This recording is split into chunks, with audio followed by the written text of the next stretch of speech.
Hey y'all, welcome to Cooking with Miss Holt. We're gonna make a recipe from the 70s today. We're gonna go way, way back.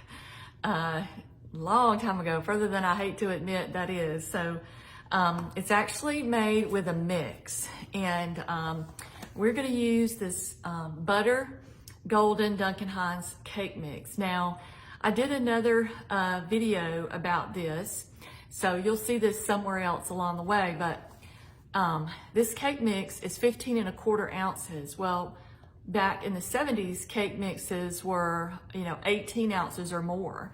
And so what I've done to correct that is over the holidays when my grocery store had cake mix for like 98 cents a box, I bought extra. So what I did is I took a generous third of a cup out of my extra box, and then I'll just seal that back up and I'll keep it. This is good till October. So I've got a whole cake mix plus a generous third of a cup from my extra, I'm gonna call it my filler box, to fill in what should be there. So if you're making old recipes, that are even 10, 20, 30, 40 years old, they're counting on that cake mix being about 18¼ ounces at least, not 15 ounces. So basically you're short about a third of a cup of mix is what it is. So this cake is got a funny name. It's called a socket to me cake. Now, I don't know where that name came from. I really don't know. But basically it's just a bundt cake. It's like a vanilla bundt cake, and it's got a streusel in the middle. Now, I'm going to put this recipe in the comments, so don't worry about keeping up with with the amounts right now. So, but anyway, okay. So what I have in my bowl is my whole cake mix with my added filler amount, and then I took out 2 tablespoons for the streusel. So I'll show you that just in a second. But then I have 4 eggs in here. And these eggs, I want you to look at how bright this is. And I have not put a filter on this video at all. That's the real eggs. I did another video, or a little post about this, not a video, but a post. But these are free-range brown eggs. And this is the company that makes these eggs. And I will tell you, I had a couple of them for dinner the other night. And they're really good. They taste really good.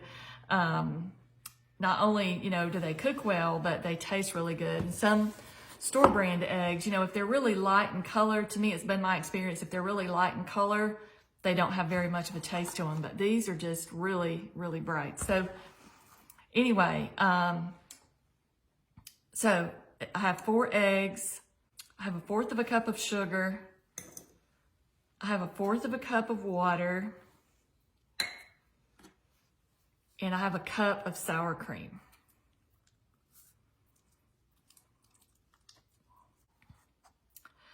And I have 1/3 cup of canola oil or vegetable oil. You can use whichever one you want. So we've got our cake mix, our sugar, water, oil, sour cream, and 4 eggs. And I'm going to beat that up and get that all mixed together, and then I'll be right back.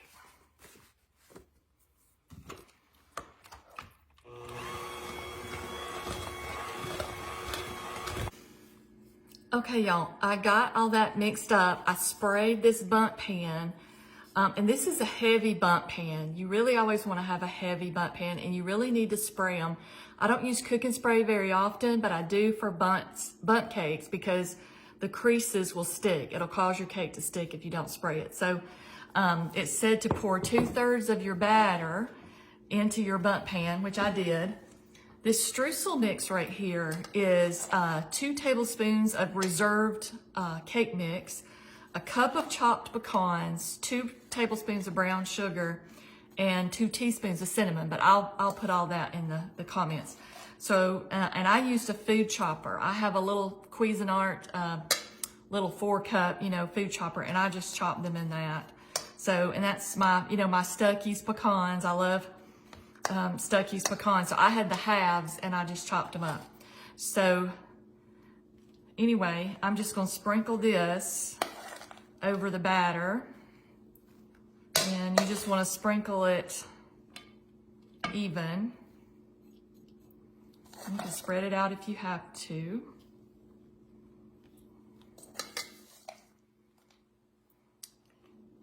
And then I'm going to bake this on 350, and it'll take a good, I would say a good 40 to 45 minutes, but I'll let you know how long it takes when it comes out.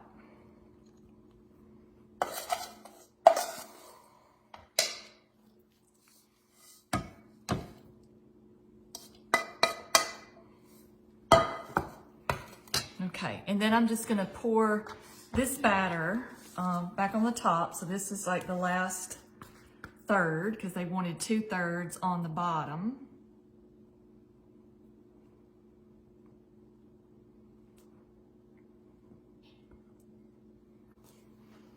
Now, I should have left a little bit more for the top. I probably had 3/4 on the bottom and 1/4 on the top, but you know what? It's really not gonna matter. It's all gonna be the same. It's all gonna bake together.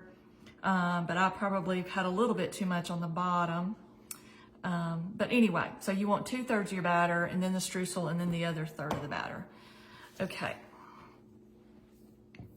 So I'm gonna put this in the oven and bake it, and then I'll let you see it when we finish it. I'll show you what it looks like when it's all done. Okay, y'all, this is what our cake looks like after it's come out of the oven, and it took about 45 to 50 minutes, and I tinted it with foil. I put a little foil over it after about 35 minutes because it was getting kind of brown. So I'm gonna let it cool for a while, and then I'll turn it over and show you what it looks like when it comes out later.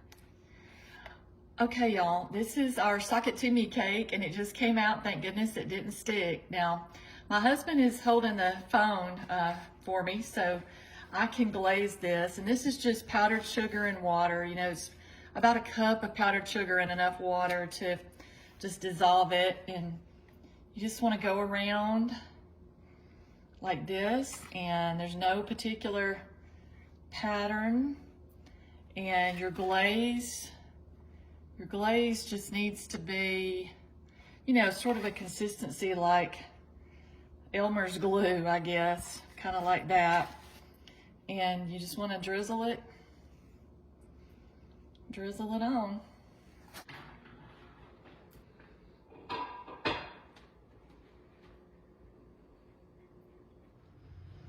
Okay, this is our cake when it's sliced, and you can see the little cinnamon streusel in there. It is a pretty cake, and that's great for brunch or coffee. It's just kind of like a cinnamon coffee cake. So I hope you make it and enjoy it, and I will see you soon.